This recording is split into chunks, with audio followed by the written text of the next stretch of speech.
கருங்கல் அருகே சிறுமியிடம் பாலியல் அத்துமீறிய எலக்ட்ரீசியன் கைது. கன்னியாகுமரி மாவட்டம் கருங்கல் அருகே உள்ள மாங்கரை பகுதியைச் சேர்ந்தவர் பால்ராஜ், வயது 57.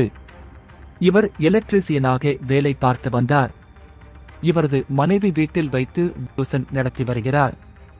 இந்த நிலையில் சம்பவத்தன்று டியூசனுக்கு வரும் 8 வயது சிறுமி ஒருவரை டியூசன் முடிந்த வெகுநேரமாகியும் அவரை அழைத்துச் செல்ல பெற்றோர் வரவில்லை. இதனால் பால்ராஜ் அந்த சிறுமியை வீட்டில் விடுவதற்காக அழைத்துச் சென்றார்.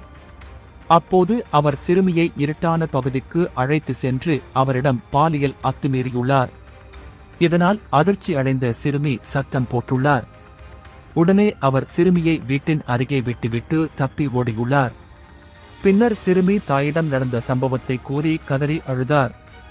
உடனே இதுகுறித்து தாயார் குளச்சல் மகளிர் போலீஸ் நிலையத்தில் புகார் அளித்தார்.